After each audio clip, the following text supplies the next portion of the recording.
Bonjour à tous et bienvenue dans cette nouvelle pause garage. Aujourd'hui, nous allons prendre le volant de la toute fraîche variante restylée de la Renault Clio de la 5e génération. Mais avant ça, je vous invite à nous soutenir au moyen de pouces bleus, de commentaires, de partage sur vos réseaux sociaux, mais surtout en vous abonnant et en activant la cloche de notification. Ce qui ne vous coûte qu'un clic nous permet d'être mieux référencés dans l'algorithme de YouTube. Alors d'avance, je vous remercie et à présent, je vous laisse tranquille avec l'essai de la Renault Clio hybride.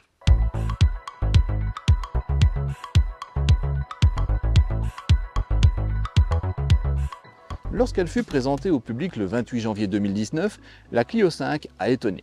Adepte des changements stylistiques radicaux, Renault a exceptionnellement décidé de conserver le design de la Clio 4 pour sa nouvelle polyvalente. Et la raison est simple, la Clio 4 a été un véritable succès commercial dès son lancement et elle a passé toute sa carrière loin devant sa rivale socialienne. Malheureusement pour le losange, Peugeot a mis les petits plats dans les grands pour la dernière mouture de la 208. Et le design made in Laurens van den Acker, en remontant tout de même à 2012, a fini par passer totalement inaperçu. Et la Clio 5 aussi. Cette erreur stratégique, pourtant à la base même de la réussite dans le groupe VAG, et je pense notamment à la Golf, se devait d'être corrigée. Et il aura fallu attendre avril 2023 pour découvrir la phase 2 de la Clio 5. L'attente a été longue, mais elle en valait la peine. La face avant est tout à fait différente, sans lien avec le millésime précédent. Et c'est un tour de force lorsqu'on sait que seules les optiques et le bouclier sont nouveaux. Pour arriver à un tel résultat, la Clio 2 avait dû passer également par un changement du capot et des ailes. La face avant s'inscrit dans la nouvelle mouvance stylistique de chez Renault avec ce losange façon flat design et cette large calandre garnie de 60 losanges flottants et bien évidemment la signature lumineuse dont les minces phares LED font partie intégrante. Cette dernière est très importante pour donner du caractère à la petite Renault, si bien que l'ensemble fait partie de la dotation de série dès le modèle de base. L'évolution de la face arrière est beaucoup plus timide, avec des feux qui conservent leur forme, mais dont le traitement se voit modifié. Ils reçoivent une vitre transparente et un jonc chromé. Le bouclier a également été revu avec un amincissement notable du spoiler et l'ajout de 2 faux extracteurs d'air à chaque extrémité, le but étant de donner un peu plus de largeur à l'arrière. Sans surprise, le losange qui se trouve au milieu du haillon a été remplacé par sa nouvelle variante. De profil, rien ne change, si ce n'est l'abandon de l'inscription Clio sur le bas de la baguette décorative sous la portière arrière. Il y a aussi les jantes, certaines sont nouvelles et d'autres bénéficient seulement d'un nouveau traitement au niveau des couleurs. Sous cette carrosserie légèrement remaniée, donc, on retrouve bien évidemment la même plateforme qu'auparavant, la CMFB. Cette plateforme n'est pas propre à la Clio puisqu'on la retrouve également sur les Captur et Arcana. Très moderne, elle a permis à la Clio de décrocher les 5 étoiles lors des séances de crash test de l'Institut EuronCap en 2019. Je n'apprécie pas trop cette cotation par étoile parce qu'elle devient opaque à force de mélanger trop de choses.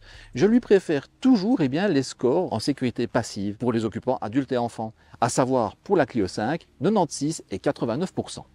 Au niveau des motorisations, il n'y a pas de changement à l'horizon. Traduction pour les grincheux dans mon genre, il n'y aura pas, il n'y en aura jamais de version RS alors qu'elle a été totalement développée. Merci l'Europe. Le diesel et la bicarburation essence GPL ne sont disponibles que sur certains marchés.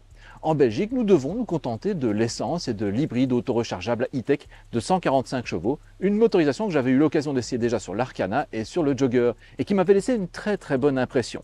Alors, contrairement à ce qu'a pu être dit chez de nombreux confrères youtubeurs, il ne s'agit pas d'une nouvelle génération de Clio, mais bien d'un restyling de mi-carrière. Et d'ailleurs, le dossier de Pérez va dans ce sens.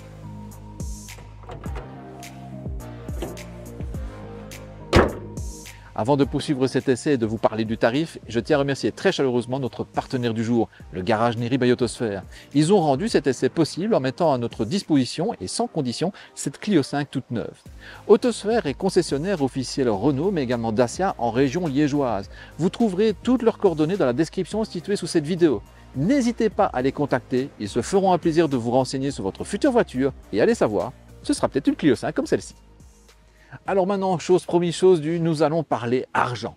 La Clio est commercialisée à partir de 15 950 €. Un tarif très attractif car même si la mécanique se contente alors de 65 chevaux, l'auto comprend déjà la climatisation. Je vous recommande cependant quand même le pack look à 700 € pour avoir notamment les jantes en alliage et tous les atours chromés de la voiture. Pour 1450 € supplémentaires, vous gagnez un turbo et la puissance passe alors à 90 chevaux, de quoi permettre à la Clio de revendiquer vraiment de manière claire et nette son statut de polyvalente. Enfin, la version hybride, comme ici, est affichée à partir de 23 100 €. C'est beaucoup moins que les 26 290 € d'une Yaris qui est plus petite, moins puissante, mais aussi plus légère et nettement mieux garantie, car de série, la Clio se contente du minimum légal, à savoir 2 ans sans limitation de kilométrage. Avec 4,05 m de long, la Clio présente des dimensions de polyvalente. Par contre, sa largeur de 1,79 m la rapproche plus de la catégorie supérieure. Le diamètre de braquage est de 10,4 mètres, soit un résultat tout à fait dans la bonne moyenne de la catégorie. Quant à la masse à vide, elle reste contenue avec seulement 1198 kg sur la balance. Comme sur toute hatchback qui se respecte, bien l'accès au coffre se réalise par le biais de haillons. Il manque une petite poignée tout de même. Quoi qu'il arrive, c'est tout vêtu de haillons et manuel, il n'y a pas de motorisation. Le chargement est facilité par la générosité de l'ouverture. Le seuil de chargement, lui, est un tout petit peu trop haut, malheureusement. La modularité se réduit à la présence d'une banquette fractionnable en deux parties asymétriques, la norme dans la catégorie, permettant de faire passer le volume d'un généreux 391 litres à 1069 litres. Malgré les apparences, la Clio 5 est toujours une 5 portes. Toujours, car la poignée de la portière arrière est dissimulée ici de manière assez subtile dans l'ensemble du vitrage et de l'accastillage. Ça me rappelle un petit peu ce que faisaient les Alfa 147 et 156. La portière est suffisamment grande pour assurer un bon accès à l'arrière, de même que son ouverture, qui n'est pas à 90 degrés mais qui s'en rapproche. Évidemment, l'accès le plus simple sur ce genre de polyvalente, c'est à l'avant. Alors, l'habitabilité à l'avant est typique des polyvalentes. On a vraiment de la place en suffisante pour être confortablement assis. Et la largeur au coude profite même des 1,80 m de la largeur de la carrosserie.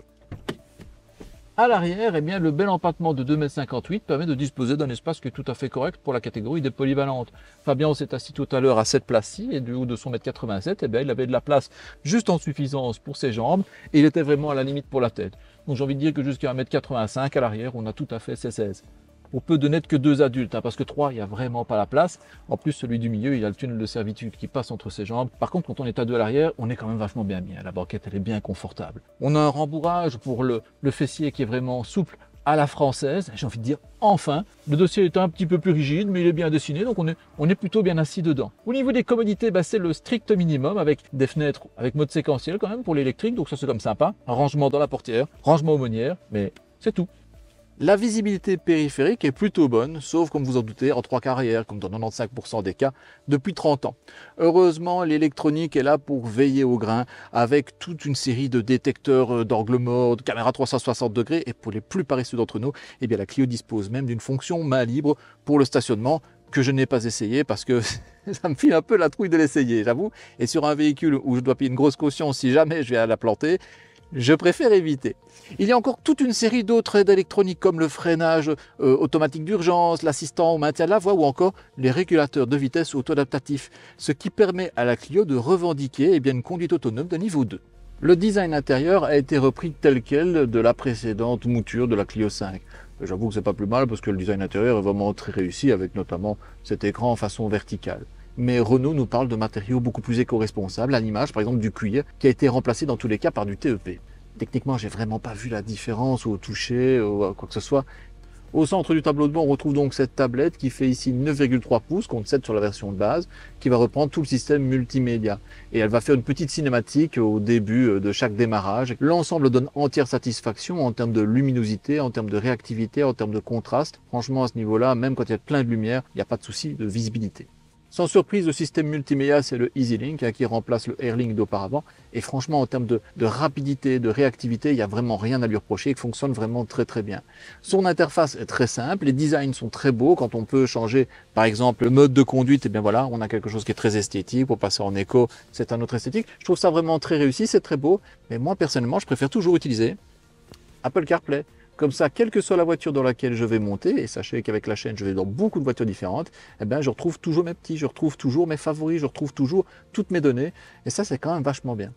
Le confort prodigué par les sièges avant est tout à fait similaire à celui qui est prodigué par la banquette arrière. Entendez par là qu'on a un rembourrage qui est très prévenant pour les fesses et un peu plus rigide pour le dossier. Ici, au niveau de cette voiture-ci, on a l'esprit Alpine avec ses sièges un peu sport, avec ses renforts bien marqués sur les côtés, qui ne vous serrent pas dedans, mais qui vous maintiennent vraiment bien en virage. Ils sont vraiment très agréables. La position de conduite, elle n'a plus rien à voir avec ce que Renault proposait il y a 20 ou 25 ans d'ici, avec des positions qui ne ressemblaient à rien, un volant qui était désaxé ou autre. Non, ici, on a vraiment une position de conduite qui est tout à fait dans la norme de ce qu'on fait dans la catégorie des polyvalentes. Entendez par là qu'on n'est pas vraiment assis comme dans une berline, on est quand même légèrement plus droit, mais sans être haut comme Renault le faisait avant. Donc c'est une position qui est tout à fait agréable pour conduire. Et en parlant de conduire, je pense qu'il est temps de s'y mettre. Allez, c'est parti! Au démarrage, la Clio E-Tech s'en remet à la fée électricité, à moins de vouloir profiter des 145 chevaux et des 205 Nm de l'ensemble. La Clio permet alors d'atteindre les 100 km/h en 9,3 secondes. Quant à la vitesse maximale, elle est de 174 km/h. Ce que j'apprécie énormément avec l'hybridation de chez Renault, c'est qu'on arrive à rouler la plupart du temps en mode électrique, alors qu'on a une batterie qui est vraiment rikiki avec ses 1,2 kWh. Par contre, si on se met en mode sport, où là on va profiter à la fois et de la mécanique et des deux moteurs électriques, à ce moment-là on a un véhicule qui se montre particulièrement dynamique à mener. En termes de confort, on est dans une Renault avec des sièges qui sont vraiment très accueillants au niveau du fessier. Par contre, comme ce sont des sièges un peu plus sport, évidemment, on est un petit peu plus dur au niveau du dos et on est quand même assez bien serré dans le siège.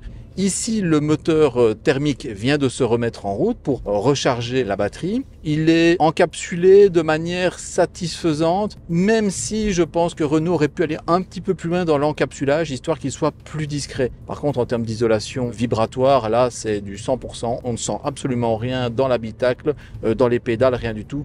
Malgré qu'on ait un châssis sport avec des pneumatiques larges, on n'entend absolument pas les Continentales dans l'habitacle. De même, les bruits de vent sont très bien maintenus.